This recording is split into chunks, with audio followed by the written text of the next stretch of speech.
Ora, bom dia. Como é hábito, começaremos daqui a 10 minutos.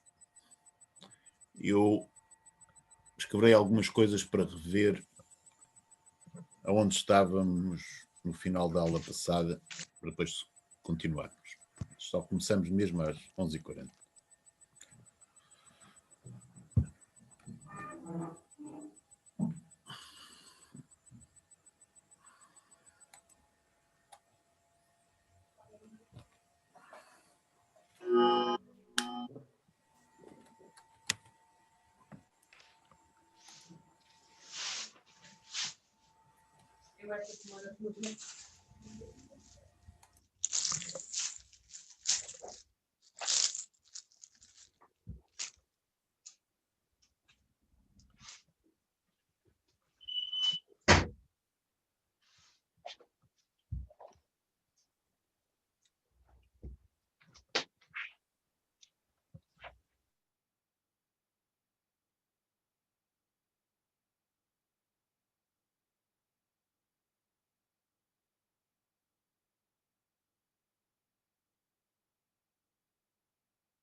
Já agora, antes de começarmos, relembrar que as inscrições para o primeiro teste se encontram abertas. A maior parte de vocês já se inscreveu, ok? Mas para aqueles que se tenham esquecido, que está o lembrete. É um, as inscrições são um instrumento importante para planearmos o teste, de maneira que depois no dia do teste começamos a horas, a folhas que cheguem, há professores suficientes para o número de salas, etc. Isto é um bocadinho mais complicado do que o habitual devido à situação de pandemia, de maneira que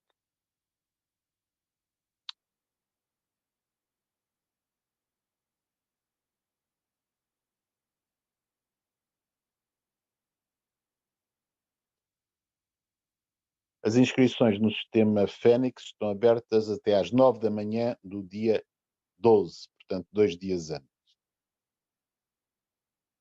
Há sempre quem ache, isto não podia estar aberto até quase à hora do teste. Não, não pode. Tem que se fazer coisas previamente, não é? De maneira que têm dúvidas se vão ou não vão ao teste, pelo simples não, inscrevam-se. Se por acaso vocês se inscreveram e chegam à conclusão, não vou ao teste por qualquer razão, então agradecemos que tirem a inscrição.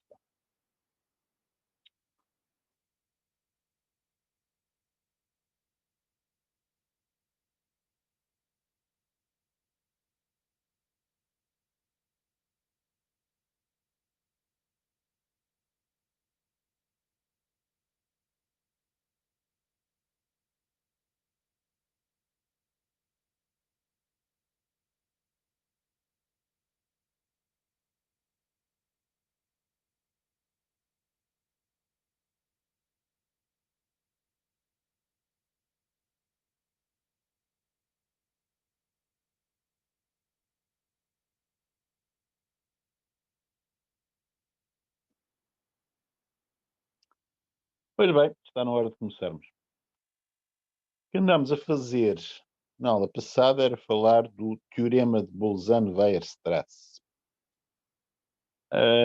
No teorema de Bolzano-Weierstrass aparece a expressão ponto de acumulação, isso motivou uma definição.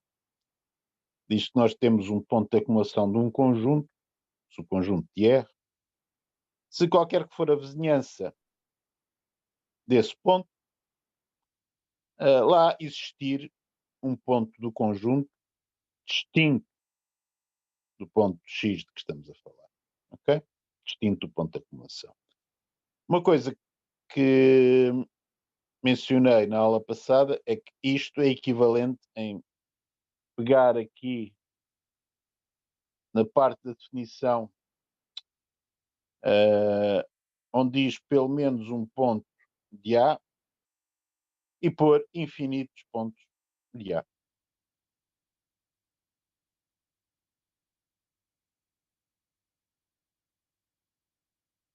Aliás, posso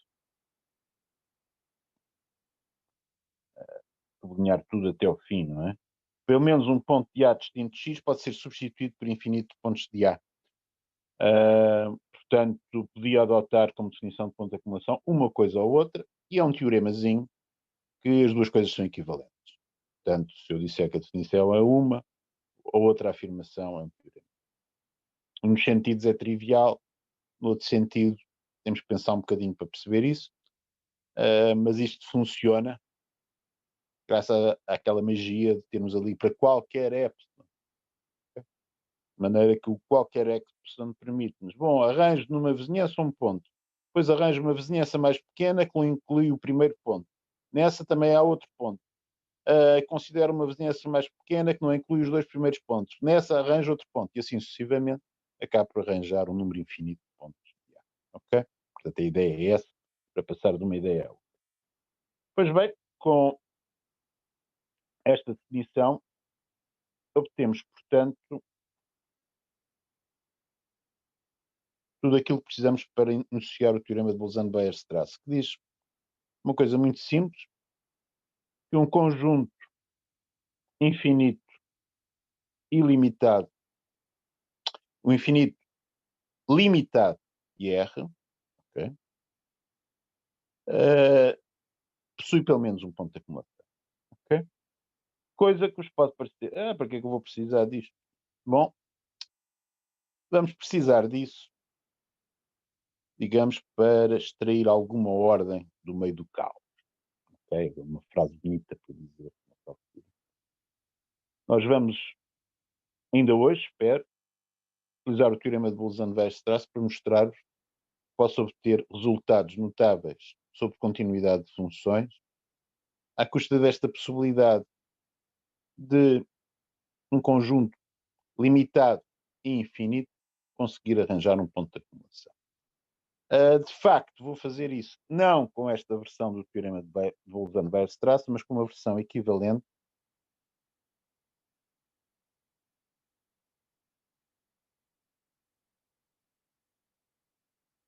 que eu posso chamar corolário do teorema de Bolzano-Weierstrass, ou por vezes as pessoas chamam Bolzano-Weierstrass também. De maneira que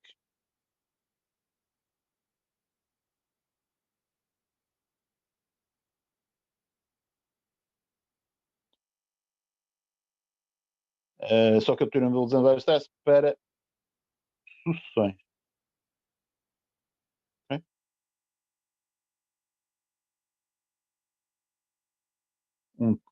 Um tema que eu vou repetir várias vezes a partir de hoje é caracterizar vários conceitos que nos vão aparecer, que vão ser úteis, à custa de sucessões.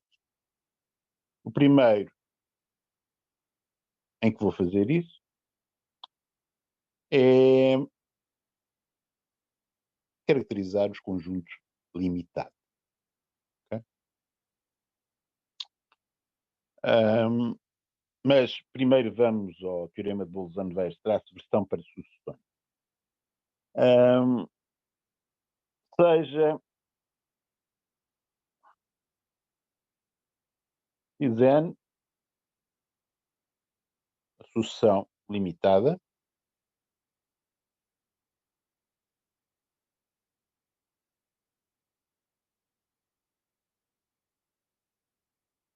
então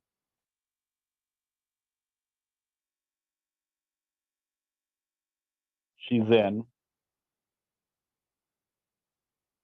possui subsucessões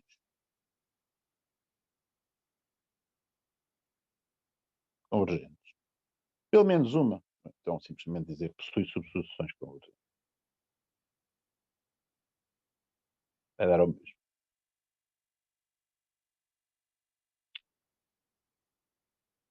Pois bem, como é que se obtém a versão verde a partir da versão vermelha? Bom, para já, eu disse muito rapidamente isto no fim da aula passada, portanto, também me chegar ao fim da aula passada, neste resumo. Eu disse-vos, bom, olhemos para o conjunto dos termos da sucessão. Conjunto dos termos da sucessão. Das duas, uma. Ou é finito ou é infinito. Se for finito, se o conjunto dos termos da sucessão for finito, é porque há um termo da sucessão que é repetido um número infinito de vezes. Certo? Portanto, se um termo é repetido um número infinito de vezes, a sucessão constante igual ao valor desse termo é uma subsucessão da sucessão original e é convergente. Okay? Portanto, no caso particular do conjunto dos termos de sucessão ser finito, eu não preciso do teorema vermelho para nada. Okay? No entanto, no caso do conjunto dos termos da sucessão ser infinito, como eu estou a supor que a sucessão é limitada, esse conjunto é infinito e é limitado. Portanto, é um conjunto que eu posso aplicar a versão vermelha do teorema de Bolzano-Weierstrass. Okay? Portanto, o conjunto dos termos da sucessão, no caso de ser infinito, possui de certeza um ponto de acumulação. Okay? Portanto, existe um ponto de acumulação. Mas agora é fácil perceber que à custa desse ponto de acumulação e da definição de ponto de acumulação, vocês podem construir uma subsucessão da sucessão original que é convergente para o ponto de acumulação. Como? Bom, decidiremos uma vizinhança do ponto de acumulação que obtivemos. Escolhemos, como é um ponto de acumulação do conjunto dos termos da sucessão, nessa vizinhança, vocês podem escolher um termo da sucessão.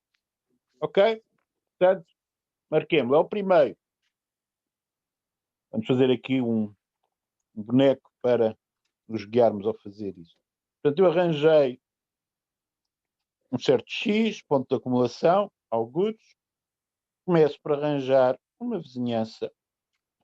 Ok? Vizinhança, pode ser a vizinhança 1 X, ser 1, tamanho 1 do X. Nessa vizinhança, algures, existe um pontinho que é um termo de sucessão. Chamemos-lhe X índice N1. Ok? Tem um certo índice. Bom,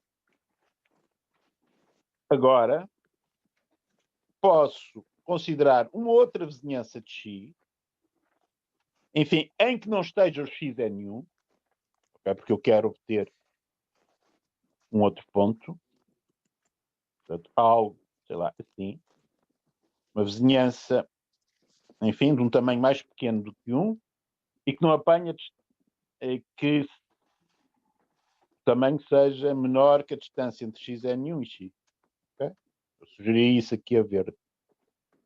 Aí, pela definição de ponto de acumulação, hão de existir pontos da sucessão.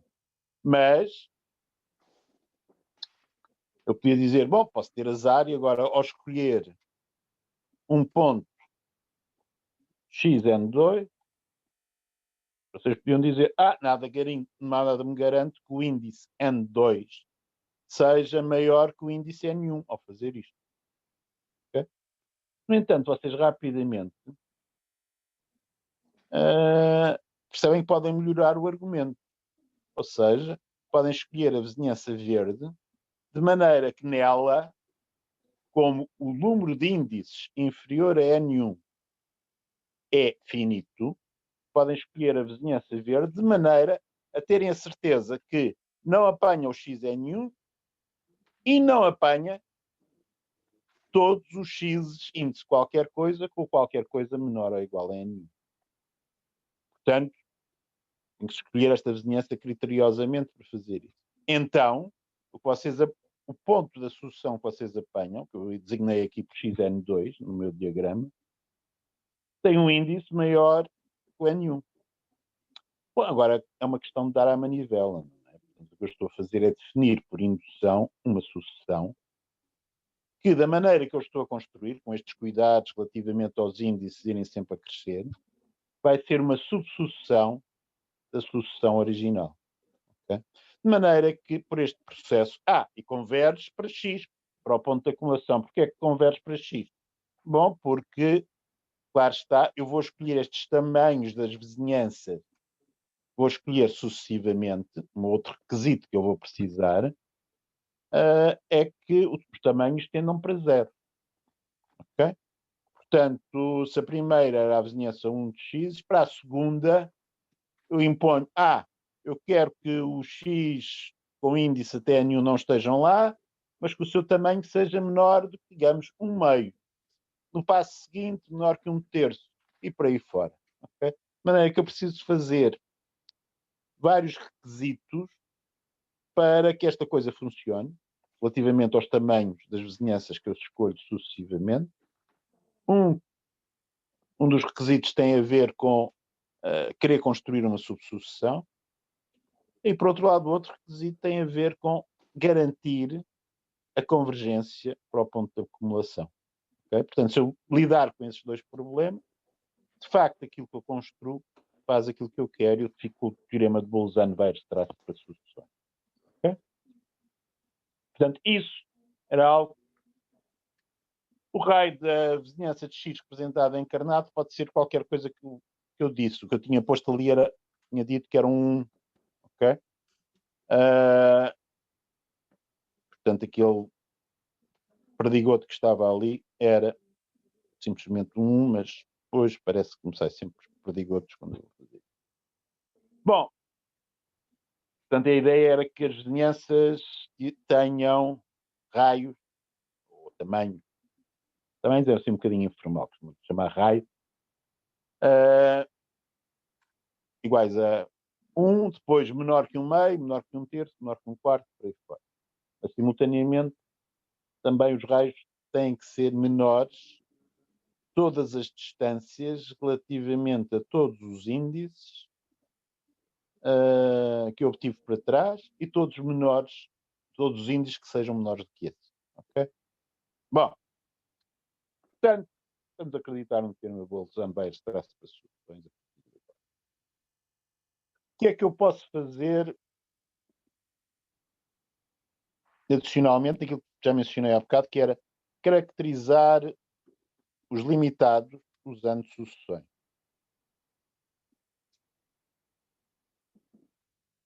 Que é um corolário desta versão do teorema de Bolzano-Baires. Portanto,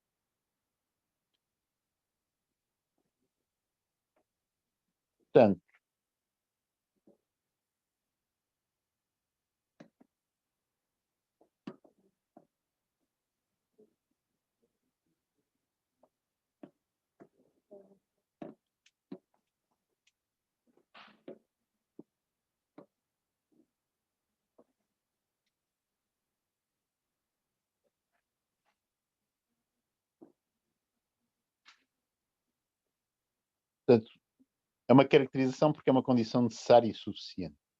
Ou seja, se estiver limitada a caracterização que eu vou dizer, verifica-se de certeza. Se tiver a caracterização, o conjunto de certeza é limitado.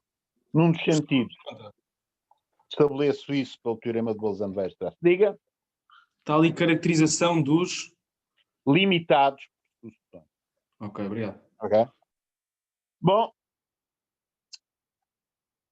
posso escrever isto assim: A contido em R é limitado.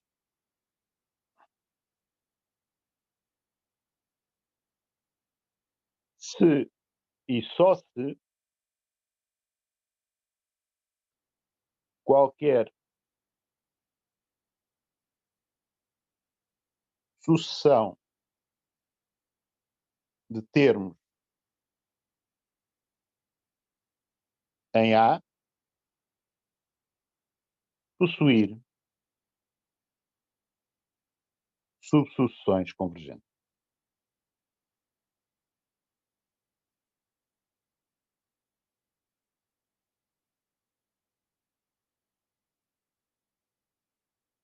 Ou seja, como é que eu justifico isto? Bom, se é limitado, o teorema de Bolzano-Weierstrass diz-me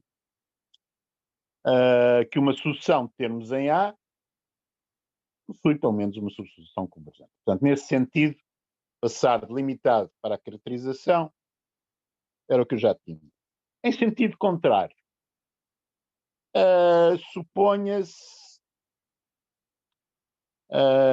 que um conjunto não é limitado. Okay? Então, agora preciso apagar aqui o teorema propriamente dito.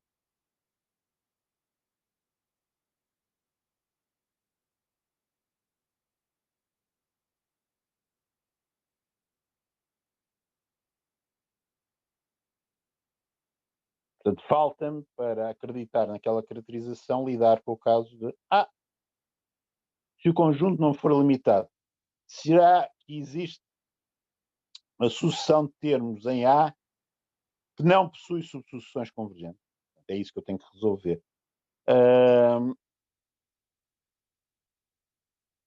Se A não for limitado,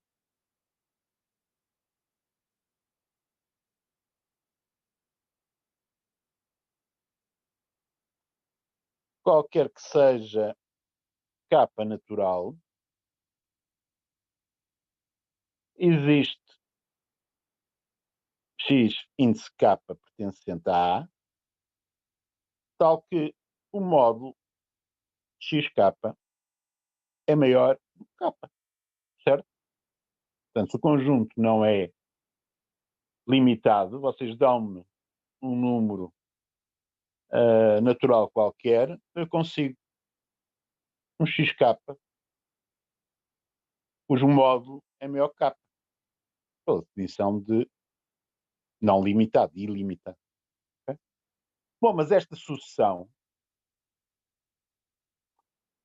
portanto, eu considero uma vizinhança, portanto, tem aqui o 0, considero a vizinhança 1 de 0, ok?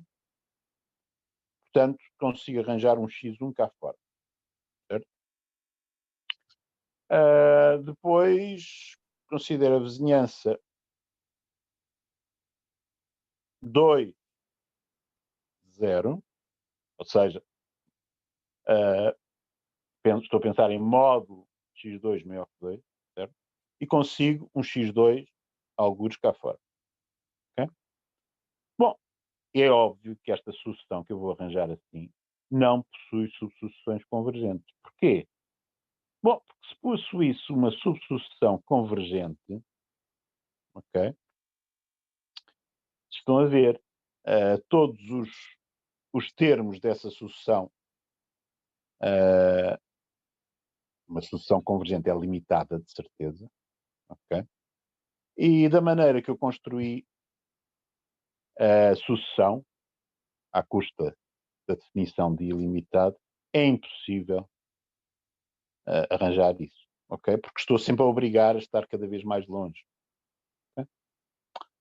De maneira que, de facto, aquilo que eu escrevi é uma caracterização dos conjuntos limitados. Okay? Nós hoje, eventualmente, vemos mais duas caracterizações de certos conceitos e sucessões. O outro que eu vos quero falar é a caracterização de conjunto fechado. Primeiro vou definir conjunto fechado. Pode ser que eu já tenha mencionado, já não tenho certeza se sim, se não.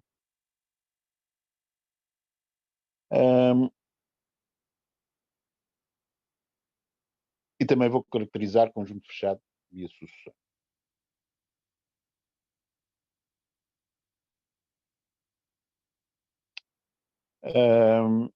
Portanto, B contido em R diz fechado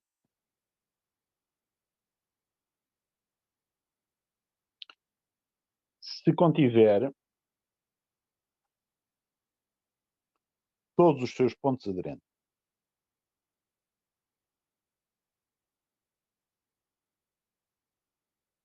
Claro está que para isto fazer sentido eu preciso saber o que é um ponto aderente. Tenho a impressão que já mencionei o que é um ponto aderente, mas vamos repetir.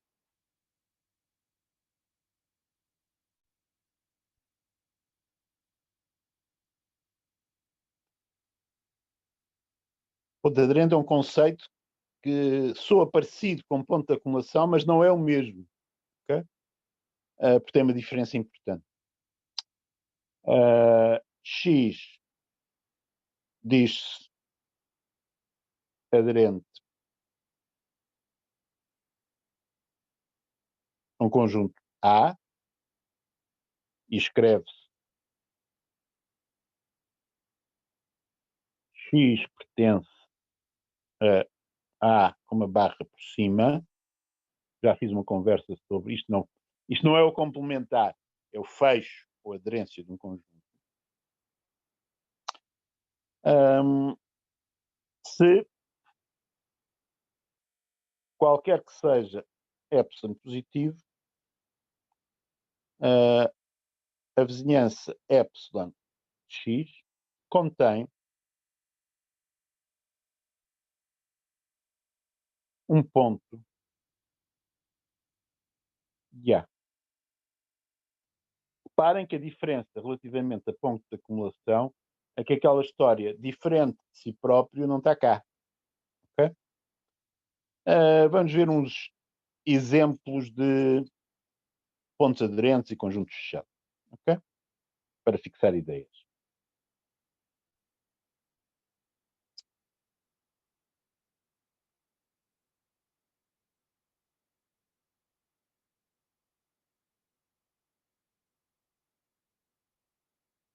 Uma coisa que não vos vai surpreender é que a nomenclatura não está aqui a pregar-vos fintas, de maneira que aquilo que vocês chamavam de intervalos fechados vão ser conjuntos fechados. Ou seja, se A é menor ou igual a B, AB é um conjunto fechado.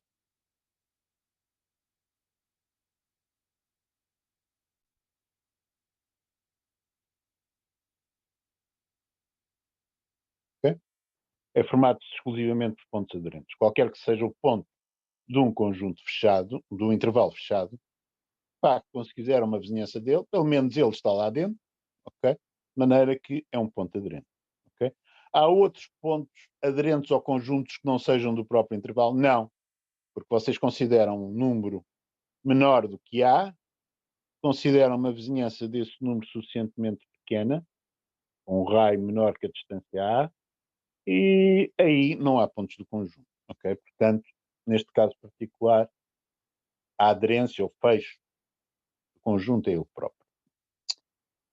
Notem também que A mais infinito, assim, também é fechado. Okay? Portanto, não pensem que ser aberto e fechado tem a ver com convenções sobre parênteses retos. Okay? Não tem. Portanto, é algo um pouco mais profundo e não tem a ver com convenções tipográficas. Portanto, A mais infinito é também um conjunto fechado. A razão é a mesma. Todos os seus pontos são pontos aderentes e não há outros pontos aderentes. Okay?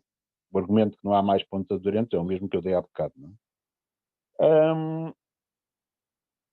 R, obviamente, é fechado. Mais surpreendente é que o conjunto vazio também é fechado. Okay?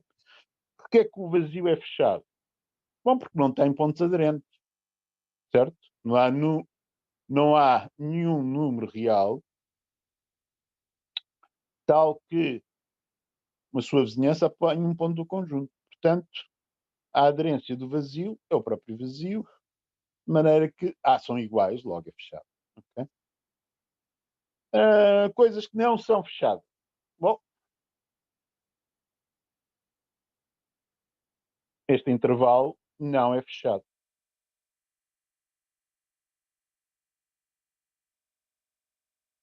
Porquê? Porque o zero pertence ao fecho do conjunto, neste caso.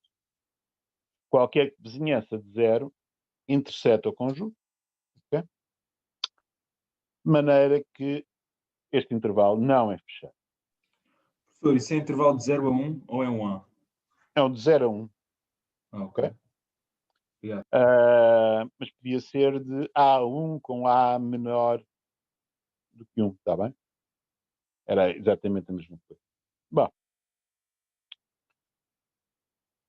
outros conjuntos que não são fechados, se vocês considerarem os racionais, o fecho dos racionais, graças àquelas propriedades de densidade, okay? O fecho dos racionais são os reais. Aliás, o fecho do conjunto dos irracionais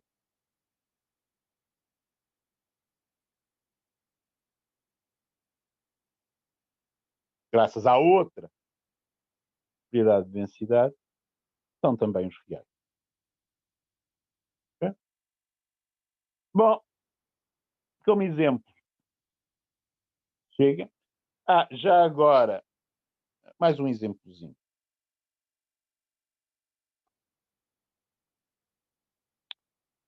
Se vocês considerarem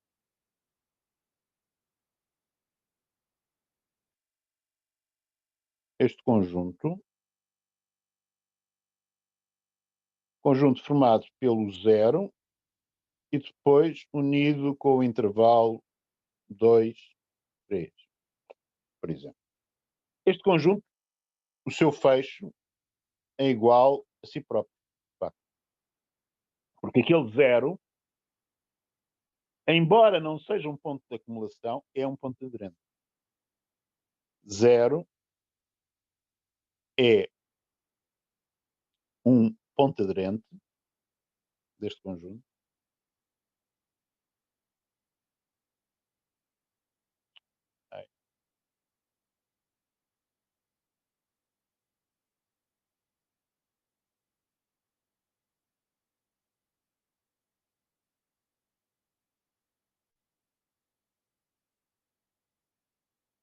Mas não é um ponto de acumulação.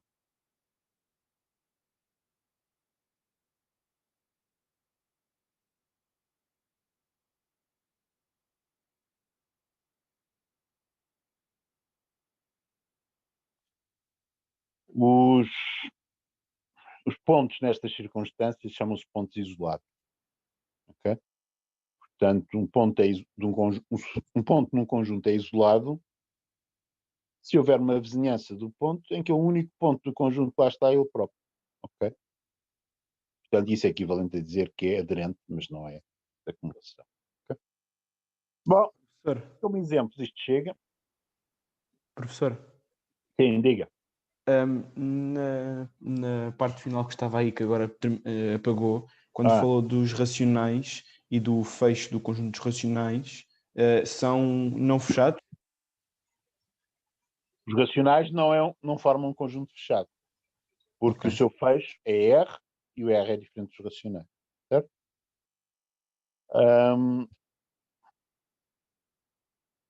Qualquer coisa, sei lá, 0,1 interceptado com os racionais, não é fechado.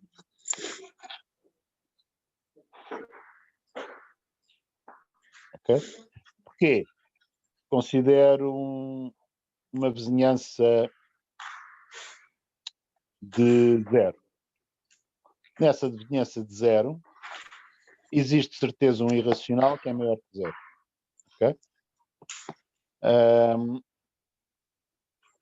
Pois bem, esse irracional, numa vizinhança dele, existem pontos do conjunto sempre.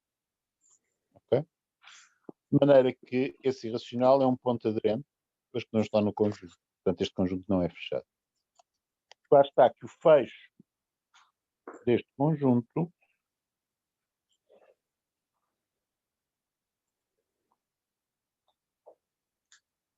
é todo o intervalo 0. Okay? Bom, continuemos. Voltando ao meu objetivo, que é caracterizar este conceito de conjunto fechado via sucessões.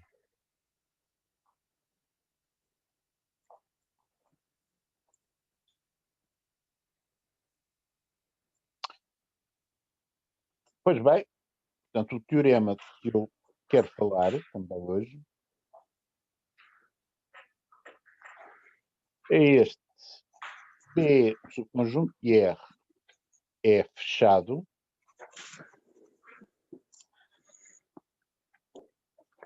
se e só se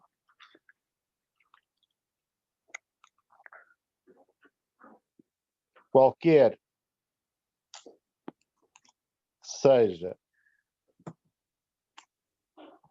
a sucessão convergente de termos em B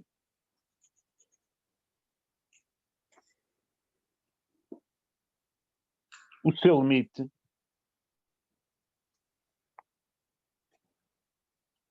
também pertence a B.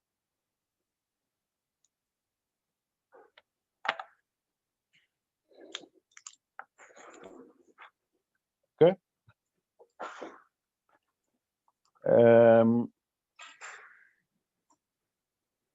Como é que isto se demonstra? Ideia da demonstração, rapidamente.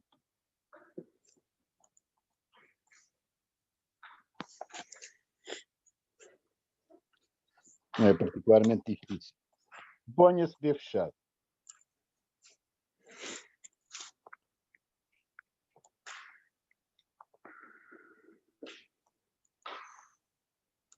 e xn, uma sucessão de termos em B com xn convergente para um x. Ok? O que precisamos fazer é mostrar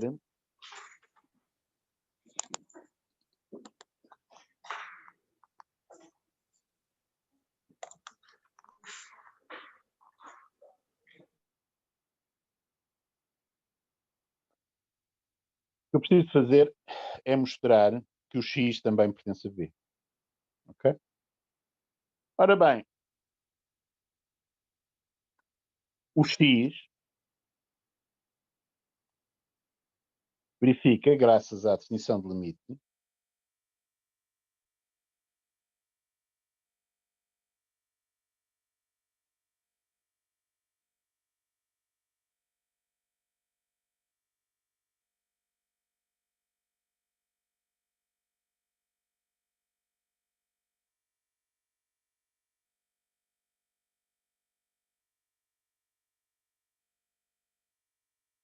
que qualquer que seja epsilon positivo,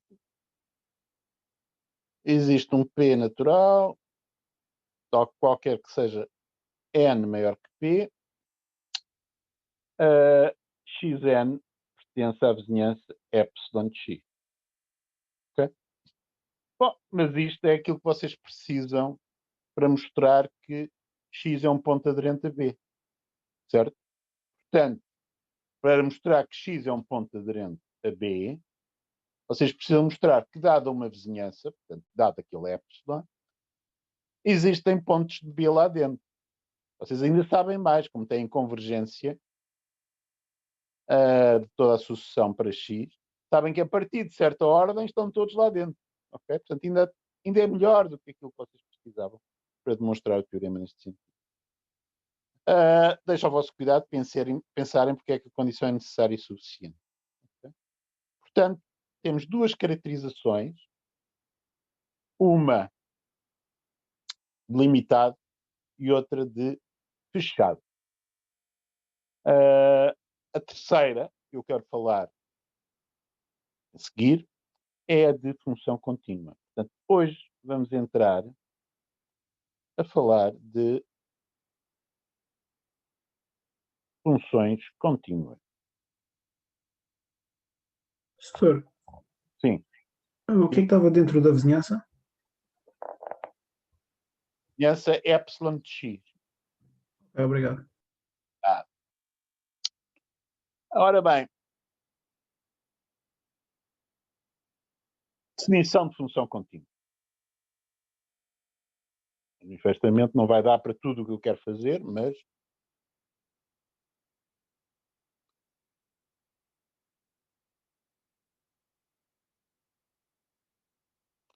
o que eu quero fazer primeiro é relacionar a definição de função contínua, caracterizá-la via sucessões. Okay? Portanto, vocês funções já conhecem há muito tempo. Portanto, a função f com certo domínio A contida em R, com valores em R, diz-se contínua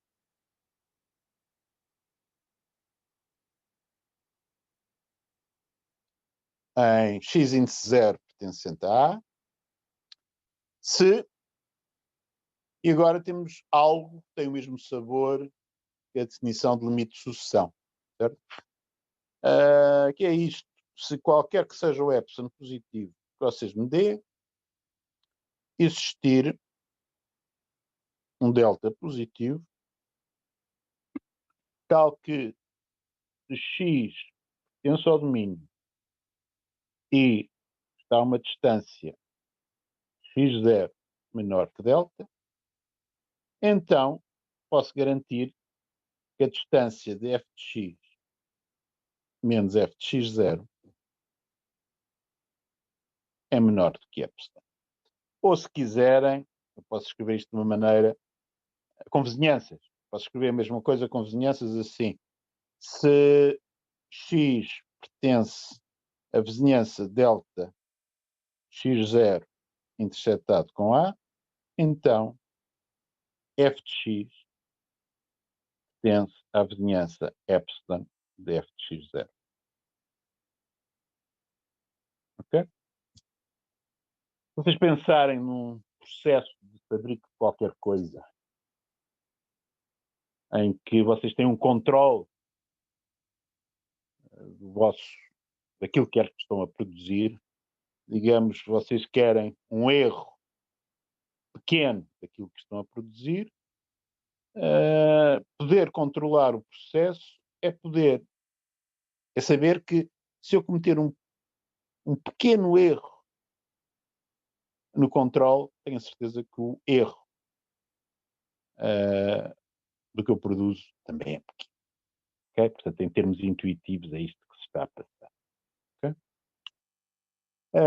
Portanto, esta é a definição de função contínua. Já agora, costuma-se dizer que esta é a definição de função contínua segundo Cauchy.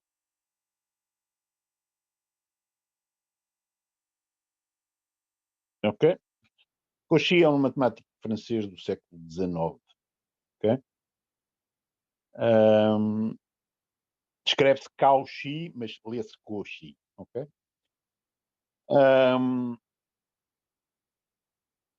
E escreve-se segundo Cauchy para distinguir da caracterização equivalente que eu vou fazer usando sucessões e que costuma-se dizer que é a definição de função contínua segundo Hein. Ok? Portanto, é isso que vai estar em jogo.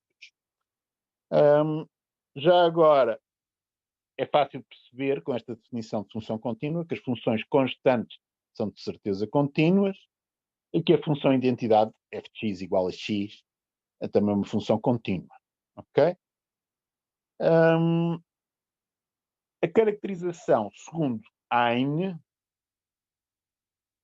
diz o seguinte, vamos apagar isto.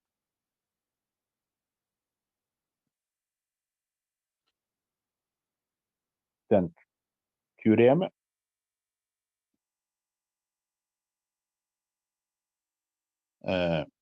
O teorema costuma-se dizer que é a continuidade a Hein.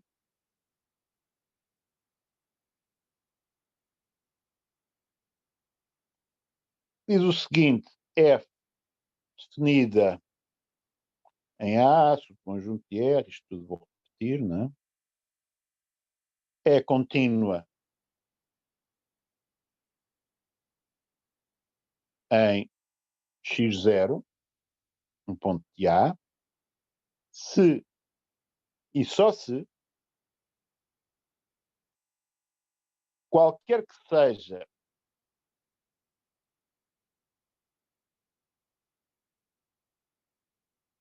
a sucessão de termos no domínio, portanto, uma sucessão, termo geral x índice n, mas com todos os termos em A, ok? Com xn a tender para x0, tivermos f de xn a tender para f de x0. Ok? Portanto, isto caracteriza perfeitamente a noção de continuidade, mas só que desta vez usando sucessões. Porquê é que isto é bom? Porque eu posso reciclar aqueles resultados que já tinha sobre sucessões, sei lá, limite da soma, limite do produto, ok? Usando-os mais este resultado, eu obtenho com facilidade continuidade da soma, continuidade do produto, continuidade da diferença, continuidade do quociente, graças aos resultados análogos que já estavam provados sobre sucessões. Porque se vocês quiserem demonstrar a continuidade da soma, produto, quociente, diferença, diretamente da definição de Cauchy, podem. Só que as contas são as mesmas contas, enfim, com pequenas mudanças, que aquelas que vocês usavam para fazer a mesma coisa para sucessão. Okay? De maneira que podemos omitir isso totalmente.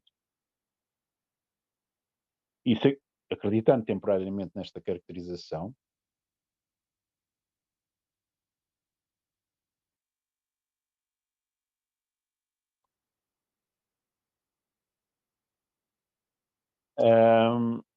obtenho um teorema que é sobre a continuidade e operações algébricas,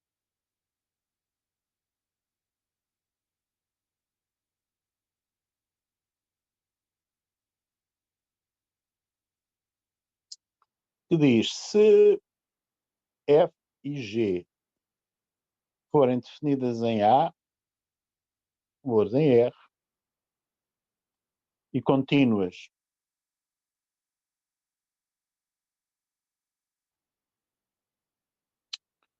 em x0, no ponto de A, então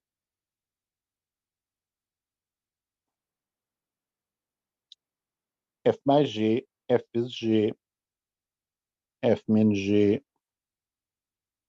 F sobre G. F sobre G ainda estou a ser precipitado, não é? São contínuas em x0.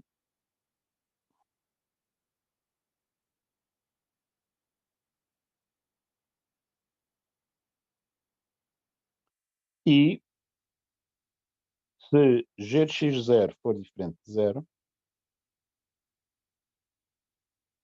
ou por outras palavras, se F a dividir por G estiver definido em x0, então F sobre G é contínuo em x0.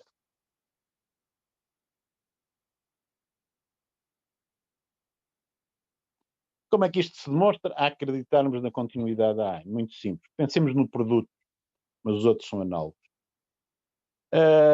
Consideremos uma sucessão no domínio conjunto A, tendendo para x0. Então, pela continuidade A, tanto f de xn como g de xn tendem para os valores de f e g, respectivamente, no ponto x0. Okay? Portanto, vou dizer, já agora escrevo. Portanto, demonstração para o caso de f vezes g. Seja xn a convergir para x0 e termos em A. Então, f de xn tende para f de x0 e g de x0, g de xn tende para g de x0. Okay? Aplicando o critério Dine a f e g. Mas então, pelo teorema sobre o limite do produto, f de xn vezes g de xn vai para f de x0 vezes g de x0. Certo? Portanto, é o teorema do limite do produto de sucessões. Bom, mas isso, como esta sucessão xn com que começámos era qualquer, termos em A, garante, usando no outro sentido o critério de Hein, que o produto f vezes g é contínuo em x0. E não precisámos de andar a brincar com epsilons e delta. Okay? Porque se andássemos, voltávamos a fazer as demonstrações que fizemos. Por acaso esta fizemos para sucessões. Está bem? Estou só uma dúvida. Diga. Se o x0 não estiver definido no conjunto, o que é que podemos dizer sobre a continuidade nesse ponto, supostamente? Não há continuidade em pontos que não pertençam ao domínio. Não há. Ok. Aquilo que você está a pensar é em limites. Ok? Que é outro negócio. Limites é uma ferramenta de ordem técnica para dizer, eu tenho ali um pontinho, que é um ponto de acumulação do domínio da minha função. Será que eu posso estender a minha função de uma maneira única a esse ponto, de maneira ao resultado, portanto, estendendo, é uma função cujo domínio aumenta daquele ponto, de maneira que a nova função fica contínua nesse ponto? Ora bem, existir o limite no ponto é essa condição técnica. Okay? Portanto, mas isso nós falaremos separadamente. Eu sei que isto para vocês é um bocadinho escandaloso, porque vocês aprenderam a falar de limites e de continuidade, primeiro falando de limites e só depois de continuidade.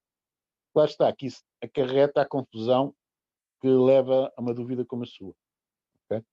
Ou seja, então, se não estiver... Pois, mas isso é outro negócio. Vamos olhar primeiro para a continuidade. Bom, agora vocês já devem ter percebido que eu tenho uma dificuldade quando tento apagar, digamos, aquilo que escrevi. O tablet está um bocadinho disparatado a limpar tudo ao mesmo tempo. A ver se fica pelo caminho. E dia 28, ainda tenho tempo para dizer mais qualquer coisa. Portanto, tenho este resultado muito bom para limites e para continuidade e operações algébricas, mas ainda tenho um resultado melhor, e é com isso que vamos acabar hoje. E que não tem análogo para sucessões, mas que se mostra, mais uma vez, à custa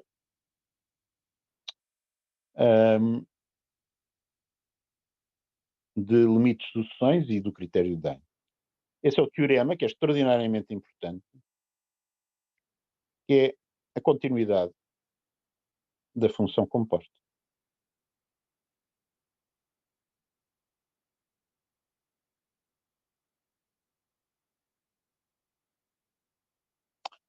O que é que isto diz? Suponham que tem uma função f com certo domínio A em R, x0 é um ponto de A, f contínua em x0.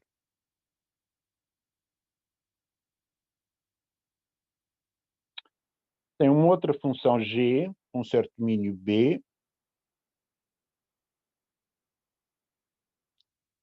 tal que o f de x0 pertence a B. E G é contínua em f de x0. Ok? Então, a função composta é contínua de certeza em x0. E porquê é que isto é verdade? Bom, muito simples. Peguem numa sucessão xn no domínio da composta, ok? Tendendo para x0. Se essa sucessão está no domínio da composta, também está no conjunto A. Porque o conjunto A pode ser maior que o domínio da composta, mas contém, de certeza. Então, os f's de xn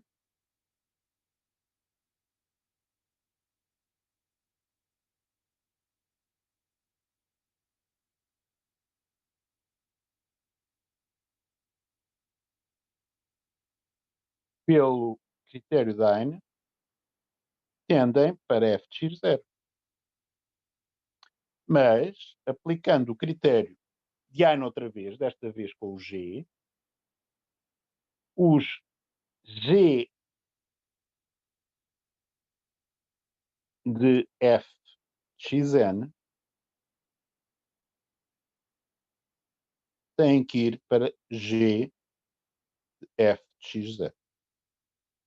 Como esta sucessão no domínio da composta era uma sucessão qualquer, o que eu acabei de verificar é o critério de Dine. Portanto, a função composta é contínua. Okay? Já passámos da hora, mas eu vou-vos dizer que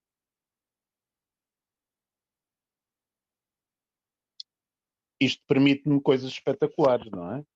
Portanto, admitindo com os teoremas sobre operações algébricas, vocês descobrem que os polinómios são funções contínuas.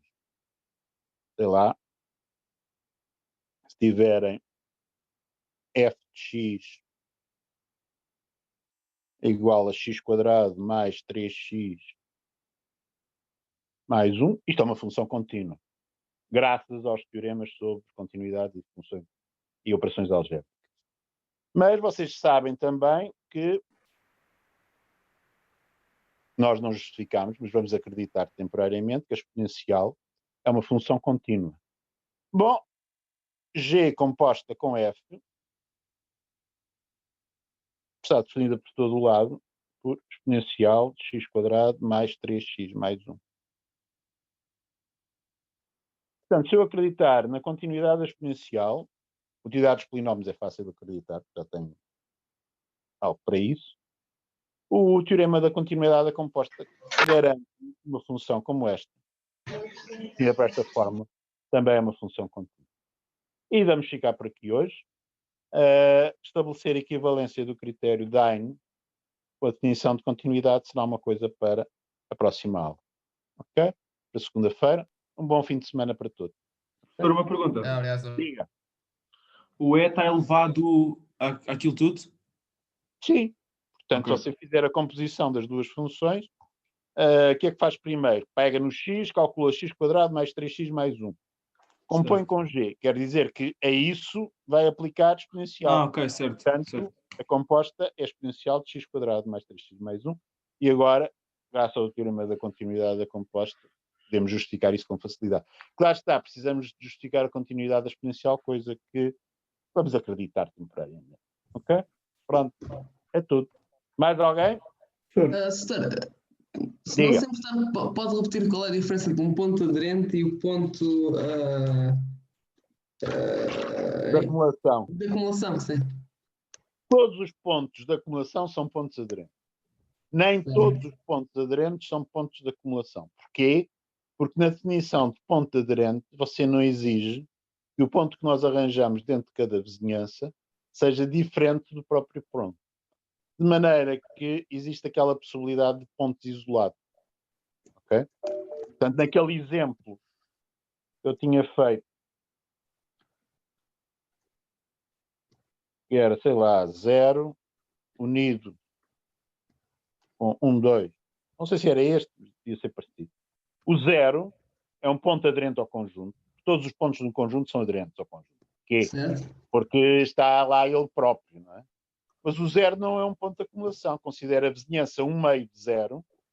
Na vizinhança 1 meio de 0, só lá está ele próprio. Não está um outro ponto do conjunto diferente.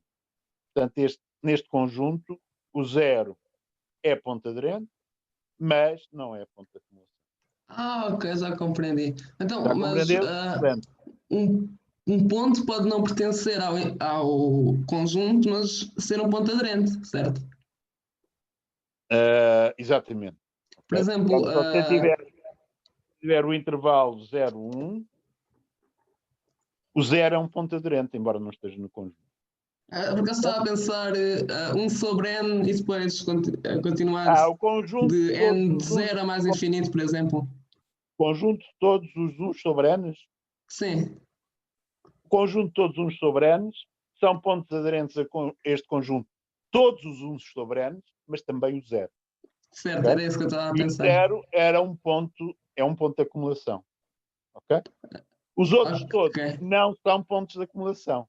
Portanto, o conjunto dos pontos de acumulação, para este conjunto formados por todos os 1 sobre n, o conjunto dos pontos de acumulação é simplesmente o conjunto com o 0. Mas porquê O que os conjunto outros não dos são? pontos aderentes é todo este conjunto unido com o 0. Está bem? Porquê que não? E não são pontos de acumulação porque tem de haver um intervalo, certo? Portanto, porque conseguimos arranjar uma vizinhança, não é? Portanto, a imagem que você tem disto é esta, não é? Portanto, o 0 está aqui e os outros está aqui o 1. Depois vai Está aqui diminuindo a diferença. Está aqui 1 meio, por aí fora. Mas para o 1 você consegue arranjar, sei lá, a vizinhança 1/3 de 1, só tem cá dentro ele próprio. Para o 1 meio tem que trabalhar um bocadinho mais. Tem que ter uma vizinhança com um raio menor que 1/6, etc. Mas consegue. Ok. Ok? Portanto, consegue raios para a vizinhança menores que a distância para o 1 sobre n mais 1, não é? Para o caso Certo, geral. sim. Está bem? Ok. Obrigado. Nada. Mais alguém? Bom fim de semana. Igualmente.